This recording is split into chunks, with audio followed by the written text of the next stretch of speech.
En Suisse, un nouveau crop circle a été découvert, et le propriétaire du champ ne pense pas qu'il est d'origine humaine. Comme chaque année au mois de juin, la presse saute sur la moindre occasion pour nous resservir une part du mystère des agroglyphes. Un agroglyphe, c'est un crop circle. C'est ce que l'on appelle un marronnier journalistique. Ce sont ces sujets bateaux qui reviennent exactement à l'identique chaque année, exactement à la même date. Début septembre, la rentrée des classes, les cartables sont trop lourds. Fin décembre, revendre ses cadeaux de Noël, un phénomène en hausse constante.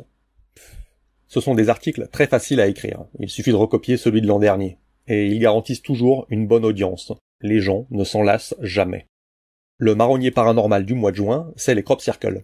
Mais le sujet est très vaste, et je vais me concentrer sur un seul argument. L'homme a alors déclaré que ces cercles étaient, de son point de vue, beaucoup trop parfaits pour avoir été tracés par de simples humains. Voilà le sujet du jour. Que penser de cet argument? Comment pourrions-nous faire pour l'évaluer? C'est vrai que c'est superbe. Les formes sont élégantes, les cercles sont bien ronds. Un humain saurait-il faire des cercles aussi ronds? Sur la toile, on peut trouver des centaines de vidéos de crop circle en train d'être faits. Certains par des aliens. Bon, celui-là c'est un trucage vidéo grossier, et l'auteur l'a reconnu. Et d'autres par des humains, qui se sont filmés en train de les dessiner.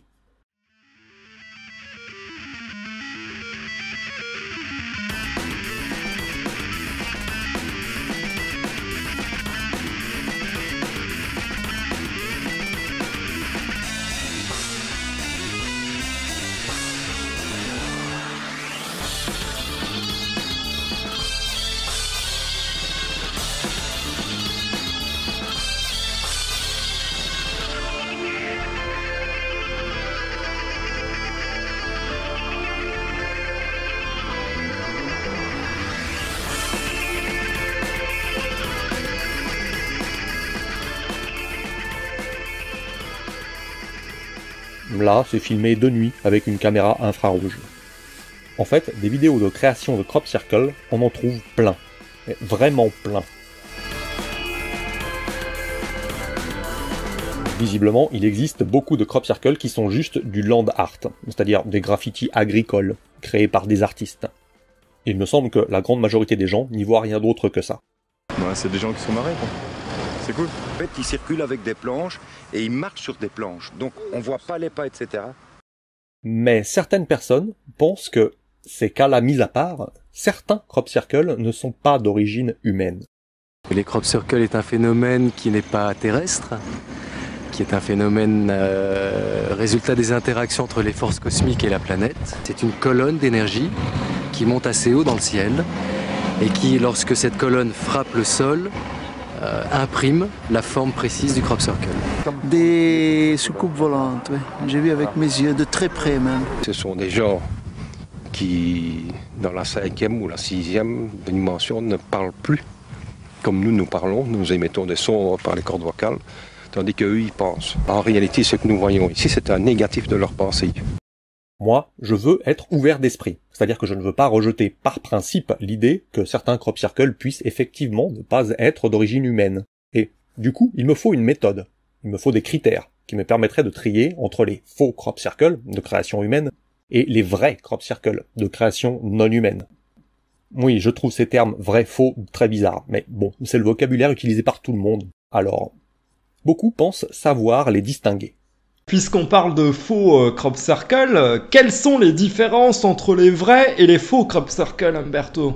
Il n'y a pas photo, on les reconnaît tout de suite. Il y a beaucoup de faux, ce sont ceux qui ont été faits par les grands, le Times. Ils ont voulu faire des faux pour... mais bon, quand on dit des faux, c'est de la pub, quoi. Mais bon, faut savoir que tout ça... c'est fait avec des planches, ça prend beaucoup de temps, hein, comme je vous dis, c'est 25 pendant 8 heures, hein, faut compter, c'est du temps. Alors qu'un crop circle, ça apparaît en 1, 2, voire 3 secondes maximum, quoi. Hein, et ça, c'est intéressant. Et un crop circle, c'est de l'énergie, c'est de la vibration, c'est des messages, c'est d'une géométrie, mais alors d'une complexité. Quelqu'un qui va créer, qui va dessiner un crop circle, un humain, il va travailler avec des ordinateurs, il va bricoler comme ça, mais il ne va absolument pas être aussi complet, aussi holistique que ceux qui font les vrais crop circles. C'est une symphonie. Voilà. Alors, et les humains peuvent pas faire ça. Oui, c'est vrai que c'est parfois d'une complexité qui est vraiment impossible à réaliser par des humains. Hein. Ça, c'est clair, quoi. Voilà, trop parfait, impossible à réaliser par des humains, c'est ça l'argument principal. Celui que tous les tenants des hypothèses extraterrestres utilisent systématiquement dans les blogs et les vidéos à ce sujet. Cet argument est abondamment repris par les médias, car ça leur permet de faire des titres chocs. 20 minutes, c'est trop parfait pour être l'œuvre d'un humain. Au-delà, la perfection est juste incroyable, cela ne peut pas être l'œuvre d'un humain. Trop parfait, trop parfait. Ce qu'il nous faut, c'est aller sur le terrain et appliquer une méthode expérimentale rigoureuse, permettant d'avoir des critères objectifs pour évaluer ce trop parfait, pour discriminer les agroglyphes extraterrestres des simples œuvres d'art humaines. D'un côté, il y a Umberto Molinaro, auteur de nombreux livres à succès sur les crop circles. Il nous explique sa méthode. Nous sommes dans le crop circle et je vais vous expliquer d'abord comment on fonctionne avec les baguettes de sourcier. Ce sont des baguettes qui, lorsqu'elles sont horizontales et bien en équilibre, sont parallèles. Et lorsqu'on passe une porte qui est supérieure en énergie, elles vont s'ouvrir.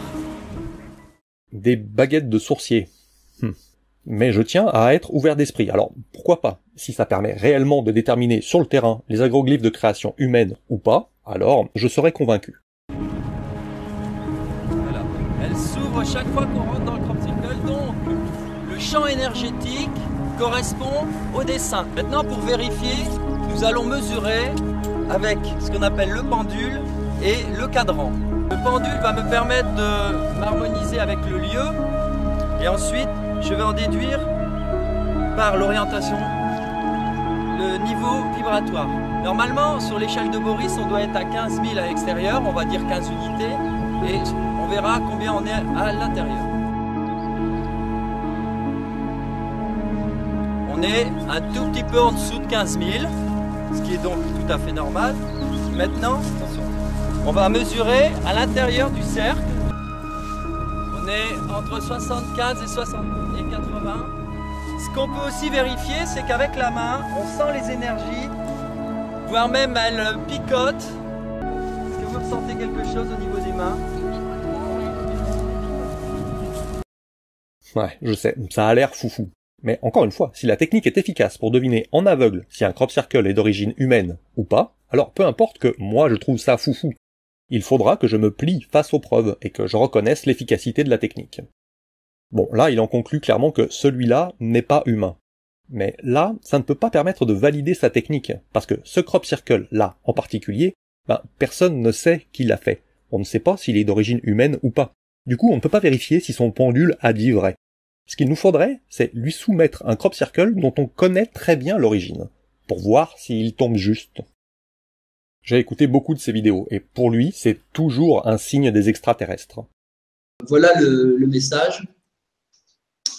Chers êtres, nous vous saluons. Nous sommes les êtres de l'un. Vous nous connaissez sous cette appellation pour la plupart, pour d'autres, ce seraient les êtres de la fraternité blanche ou de la confédération galactique, comme celle des êtres de lumière ou la confédération intergalactique des mondes libres. En fait, il y a beaucoup de dénominations, mais c'est toujours la même chose. Et puis, qu'on ne nous traite pas de bisounours en disant il nous parle de l'amour, cuicui, les oiseaux. Non, ce sont des faits qui sont avérés maintenant avec les progrès de la physique quantique. Décidément, absolument tous les sujets du paranormal ont toujours un rapport avec la physique quantique.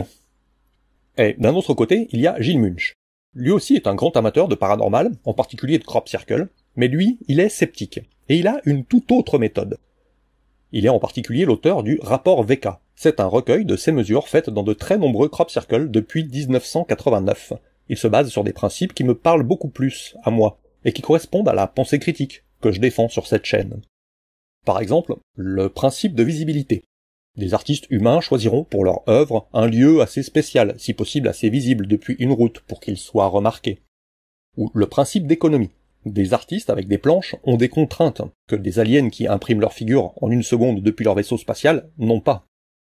Il faut que la figure soit accessible à pied par un sillon de tracteur, car marcher dans le blé, ça laisse des traces.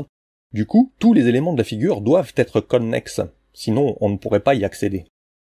Ou le principe de faillibilité. L'homme commet toujours quelques maladresses, et on peut s'attendre à quelques imperfections, etc. Je vous laisse compulser le rapport. Gilles Munch n'a encore trouvé aucun crop circle qui ne soit pas de facture humaine. Mais, de la même manière, on ne peut pas vérifier, car on ne connaît pas les auteurs des crops qu'il a visités. À lui aussi, ce qu'il nous faudrait, c'est lui soumettre un crop circle dont on connaît très bien l'origine, pour voir s'il tombe juste. Nous en avons beaucoup discuté entre sceptiques.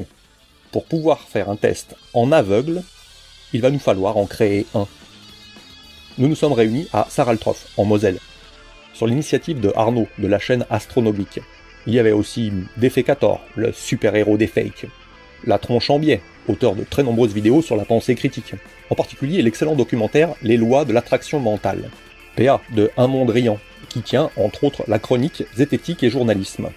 Et il y avait aussi Patrice Seret et Francine Cordier, auteurs de nombreux livres sceptiques sur le paranormal, en particulier Crop Circles, enquête en France.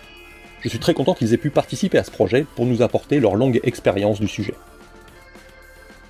Nous avons décidé d'un motif, simple mais plutôt classe. Nous avons trouvé un agriculteur prêt à tenter l'aventure. Il a fait une estimation de ses pertes en fonction de la surface couchée, et nous l'avons bien entendu remboursé. Avant de se lancer, on a regardé un tas de tutoriaux disponibles en ligne. Une planche, une simple corde, voici l'outil des créateurs de cercles comme John, qui va nous expliquer quelle est leur méthode de travail. Merci. Here we go. Voici le centre du cercle. Ma planche fait 4 pieds de rayon, le cercle fera 8 pieds de diamètre.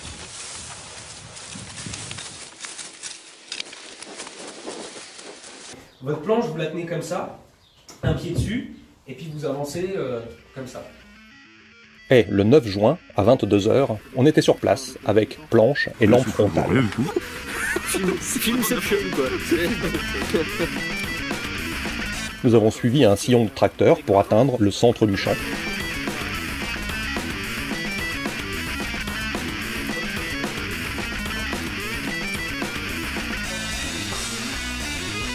Et on s'est mis à tracer le premier cercle. Il y a des trous partout.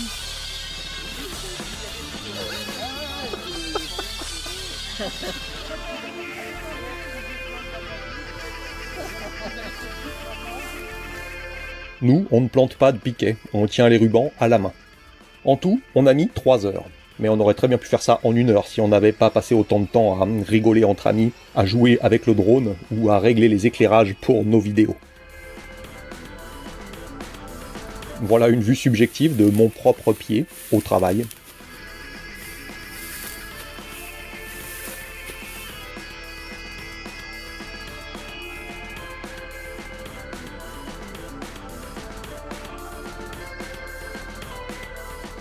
On n'a pas du tout cherché à être discret. On avait installé des gros spots pour pouvoir filmer. Mais on ne voyait pas le lieu depuis la route, et personne n'a rien vu.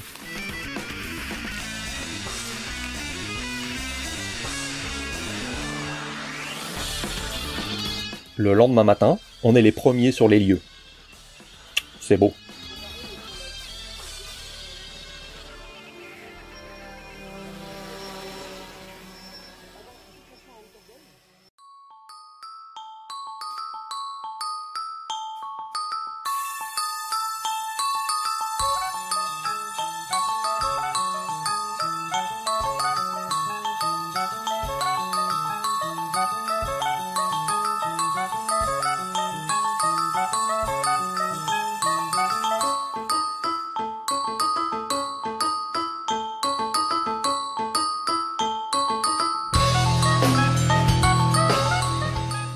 Le succès a été immédiat. Pendant plus d'1 mois, il y a eu des centaines de personnes par jour venues visiter notre œuvre.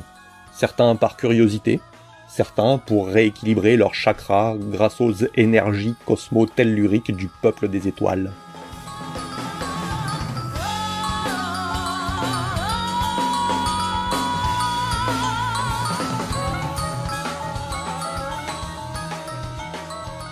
Et surtout, il y a eu une colossale avalanche médiatique.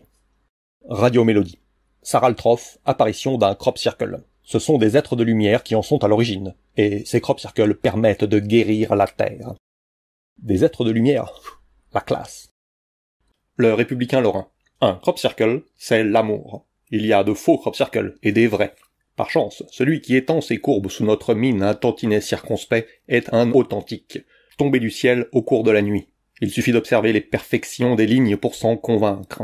Bon, eux, ils n'y croient pas vraiment, mais ils écrivent quand même que cet agroglyphe est un signe que les humains ne sont pas seuls. Ils titrent quand même sur « Les petits hommes verts, de retour dans les blés ». Je reste un peu perplexe devant cette façon de faire qui consiste à se contenter d'aller sur place et faire des micro-trottoirs pour recueillir l'opinion des gens. Se faire l'écho de l'ignorance du public n'aide en rien à informer le lecteur. Au contraire, ça donne juste une caisse de résonance à des gens qui n'y connaissent rien. En vérité, leur objectif, c'est pas d'informer le public, mais de retranscrire au mieux l'opinion des gens. C'est ça l'objectif du journal. Ils doivent penser que ce serait élitiste de ne donner la parole que aux spécialistes, à ceux qui savent.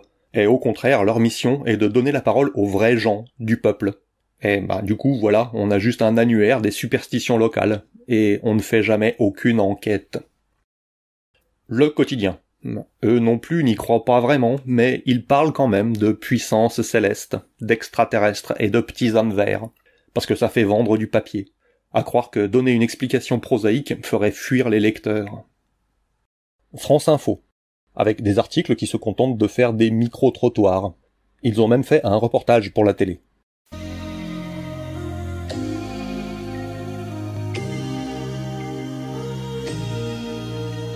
On raconte que c'est des sortes de grosses boules lumineuses qui viennent en quelques secondes et qui dessinent le crop. Moi je pense pas que ça soit des humains, parce que moi je sais discerner quand même avec un petit peu d'expérience un lieu non énergétisé ou un lieu énergétisé.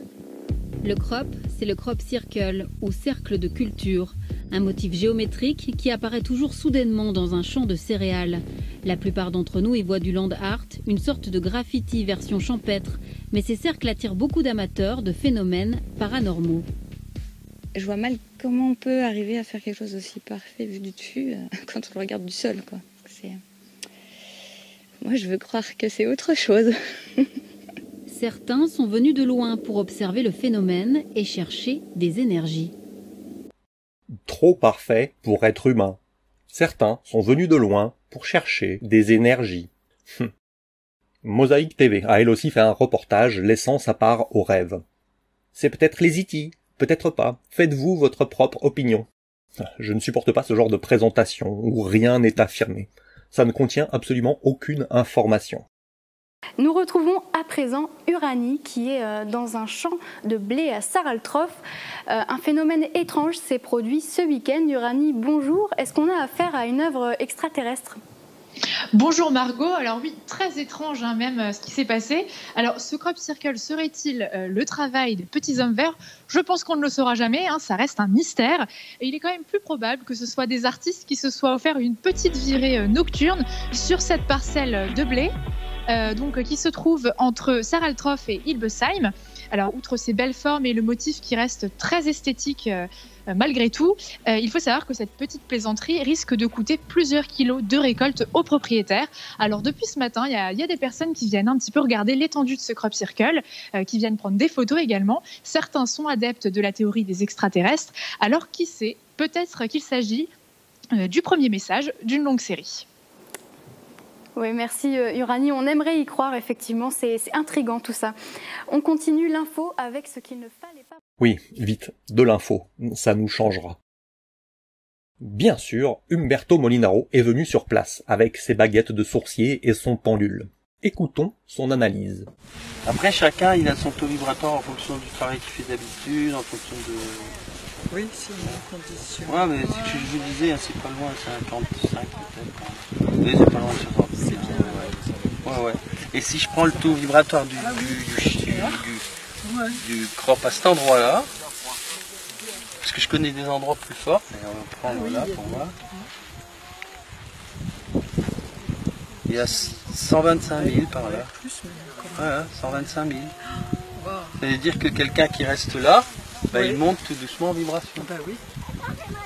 Ouais, 220 000. Regardez, on va faire une expérience. Ceux qui veulent venir faire l'expérience, ils la font avec nous. On met une main comme ça, une main comme ça. Voilà. Et vous allez voir, après je vais vous mesurer.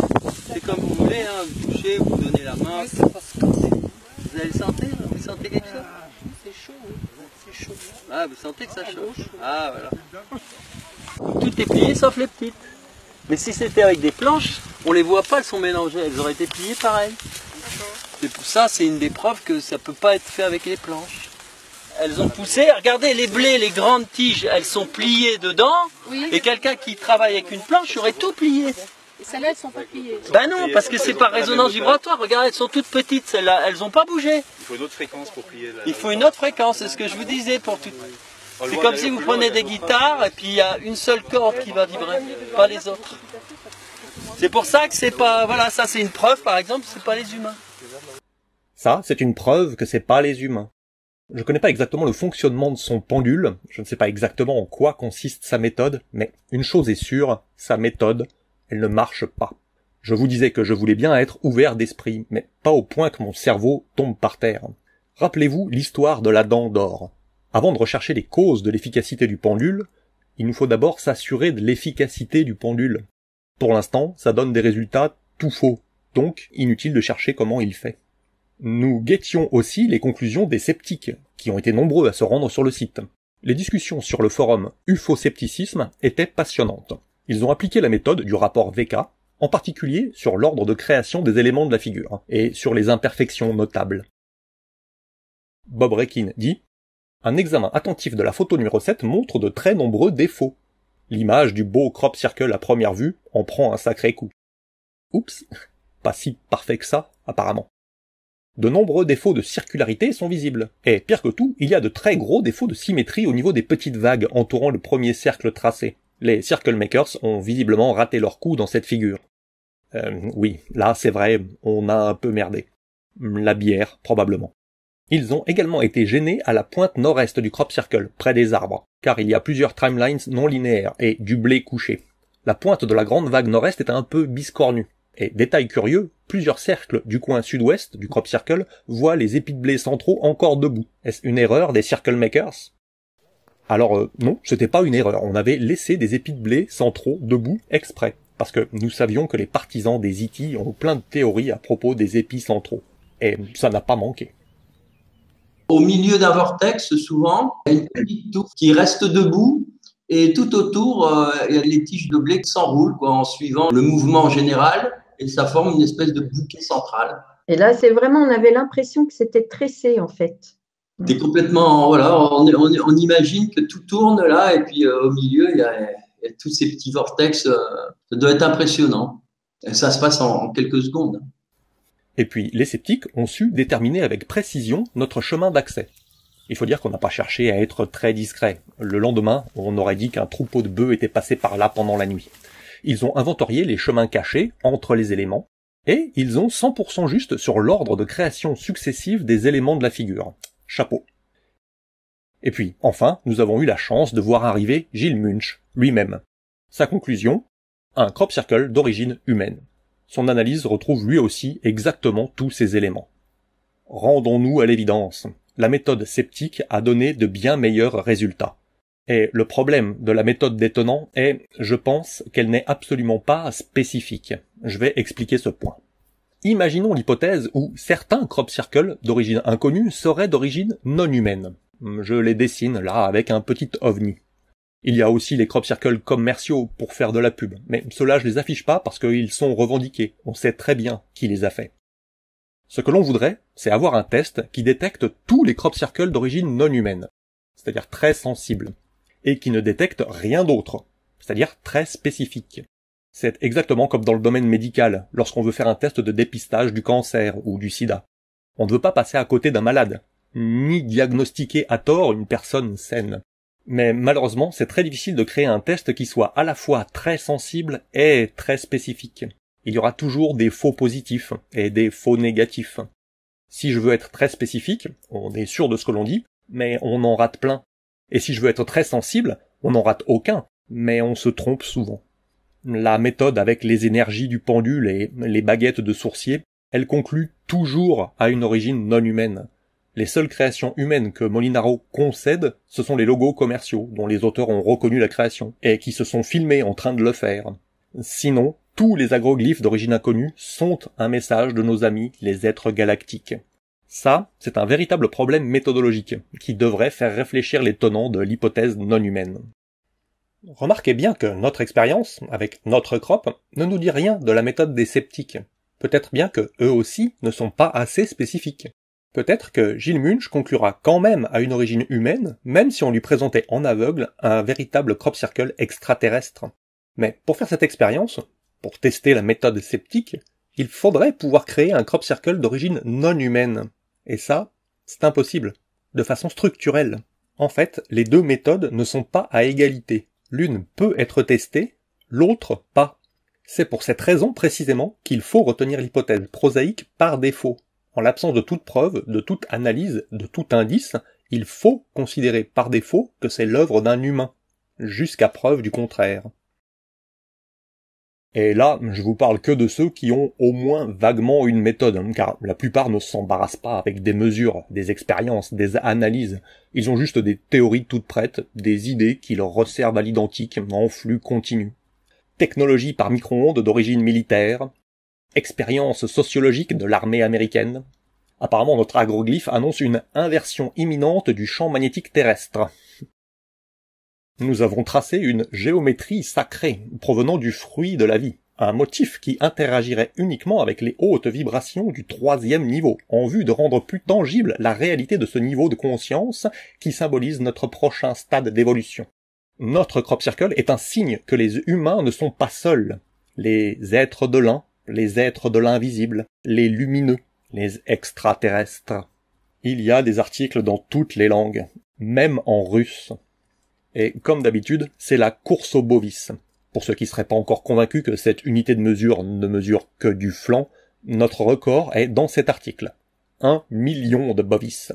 Ne vous demandez pas à quoi ça correspond, personne n'en sait rien. Ah, et puis on attendait aussi la réaction du mouvement des Raéliens. On sait qu'ils raffolent des crop circles, et on n'a pas été déçus. Ils ont bien sûr tenté une récupération médiatique pour faire de la propagande pour leur message mystico-scientiste néo-évémériste. Et, systématiquement, ce que nous avons fait de nos mains est trop parfait. Cet argument est, apparemment, très convaincant. En vérité, toute l'avalanche médiatique tourne autour de ça. Étudier ce qui rend un argument convaincant, c'est un sujet d'étude fascinant pour les sceptiques. Le site de IRNA, qui traite de pseudo-archéologie, a fait d'incroyables compilations de trucs censés être trop parfaits. Ici, par exemple, Semir Osmanagic, un pseudo-archéologue en Bosnie, un peu illuminé mais largement subventionné, s'exclame « La nature n'a pas pu faire ça » à chaque fois qu'il met à jour un truc un peu particulier. IRNA collectionne alors des centaines de curiosités géologiques tout à fait naturelles et qui ont le même aspect. Son site est vraiment une mine d'or pour les sceptiques. Le même s'écrie « La nature n'a pas pu faire ça » devant la moindre montagne un peu triangulaire dans son pays, vue sous le bon angle. IRNA collectionne alors des centaines de montagnes à travers le monde qui ont le même aspect. Certains semblent encore plus sensibles que la moyenne à cet argument du trop parfait. Effectivement, je suis un grand routier du pays des crop circles. Ça fait plus de 20 ans que j'y vais. J'ai déjà fait plusieurs émissions crop circles sur Nurea. Celle-là, elle va être sur des preuves scientifiques. Je suis moi-même scientifique et par moments, il faut se raccrocher à des choses, je dirais, tangibles au niveau de la science. Donc, il y a des faux, c'est clair, ça je le renie pas. Mais ce qui m'intéresse ce soir, ce sont les vrais, dans le sens où il y a une science par derrière. Il y a vraiment une science, et je dirais même des sciences qui nous dépassent complètement. Dans tous mes groupes, j'ai des géobiologistes, j'ai des voyants, et c'est vrai qu'on fait des expériences assez incroyables tous les ans pour confirmer ça. Déjà, la première remarque, c'est la perfection des formations. Là, vous avez une photo, les cercles sont parfaits, les lignes droites sont vraiment rectilignes, c'est vraiment comme tracé au laser. Ensuite, sur le plan du taylorisme, un jour, j'ai fait une étude très pointue pendant 2 heures avec des géobiologues et on s'est aperçu que c'était aligné sur les réseaux qui sont bien connus, comme les réseaux Argent, Or, Curie, Hartmann, etc. Et que le crop circle, le centre du crop circle n'était pas posé au hasard. Il y avait donc une raison énergétique. Et je pense qu'il y a des créateurs de crop circle sur d'autres plans, d'autres dimensions. Comme à l'accoutumée dans ce genre d'émission, les intervenants se présentent au début en tant que scientifiques, mais ensuite ils ne parlent jamais de science. Ils parlent de flux cosmotelluriques, du chi, des chakras, de la conscience, de voyance, de médiumnité, de géobiologie. Ces réseaux Hartmann et compagnie n'existent pas plus dans notre réalité que la force de Star Wars. Et les mots comme énergie ou vibration ne sont jamais utilisés dans leur sens scientifique, mais seulement dans leur sens New Age. Et ces lieux censés être trop parfaits peuvent même obséder certains au point de leur faire voir des choses surnaturelles. La plupart des gens ici pensent qu'il s'agit d'un phénomène surnaturel lié aux ovnis. Une femme qui habite la rue derrière a d'ailleurs vu des choses très étranges la nuit précédant l'apparition de la formation. Et là encore, ça n'a pas loupé. Un visiteur de notre agroglyphe a pu y voir un être extraterrestre, et il l'aurait pris en photo. Ce genre de témoignage corrobore parfaitement le modèle socio-psychologique que je présentais dans mon épisode 5. En vérité, notre expérience n'est pas du tout la première de ce type. Il y a de nombreux crop makers à travers le monde qui se sont exprimés sur les raisons qui les motivent à créer ces œuvres. Au-delà de se réaliser pour des pubs, John fait encore des cercles pour le plaisir, mais lui et ses complices n'en revendiquent jamais la paternité. Pour nous, en tant qu'artistes, une œuvre est d'autant plus réussie qu'elle génère des débats autour de son origine. Plus les gens spéculent, mieux c'est. C'est pour cela qu'on ne dit jamais « j'ai fait ce crop », sinon les spéculations stoppent. Ce qui continue à m'intéresser dans les cercles, au-delà du défi technique, c'est le plaisir de savourer les histoires et la mythologie autour de ces créations. Des trucs comme les lumières dans le ciel, où il est apparu en 20 minutes, tout ça est faux. Ce n'est absolument pas vrai, mais je trouve cela fun. C'est ce qui m'amuse encore aujourd'hui. Mais donc vous mentez aux gens? Je ne pense pas que je mente, je suis ouvert à propos de ce que je fais. Je dis volontiers que je fais des cercles. Toute personne pourra savoir en quelques heures de recherche que tous les crops sont faits par les hommes. Il y a assez d'infos pour que les gens arrivent à cette conclusion. C'est globalement les mêmes mécanismes que pour le street art. Mais, à mon avis, le land art apporte un aspect sociologique, avec ses interprétations paranormales, et c'est un plus particulièrement savoureux. Viennent par milliers, je veux dire, il n'y a pas beaucoup d'artistes en Belgique qui peuvent prétendre avoir peut-être eu le succès qu'il y a eu, c'est pas le but recherché, mais je veux dire, quand on voit que ça se passe, c'est vrai que c'est assez plaisant. Il y a quand même aussi une dimension de canular, puisque quand les gens pensent que c'est des ovnis, etc., j'imagine, toi, ça doit te faire rire. Canular, ce que j'aime pas dans le canular, c'est qu'il y a un côté où on se moque des gens. Ça, c'est vraiment pas l'idée de se moquer de qui que ce soit. Non, non, me moquer des gens, non. Par contre, que ça serve de révélateur, d'où l'intérêt d'avoir des interviews par après. Ça révèle quoi alors? Ça révèle quoi? Ben, ça révèle, je dirais, un peu justement les mécanismes des légendes urbaines et des rumeurs et de comment est-ce que un phénomène inexpliqué peut prendre des dimensions, je dirais, à la limite. Enfin, moi, quand j'ai vu les proportions que ça prenait en étant à la base et à l'origine, je me suis imaginé comment des sectes et des religions pouvaient se mettre en place, quoi. Eh bien, je rejoins tout à fait leurs propos. Mon objectif ici était de ne pas se moquer des gentils rêveurs qui viennent sur notre œuvre avec leurs pendules, leurs cristaux, leurs encens et leurs baguettes magiques.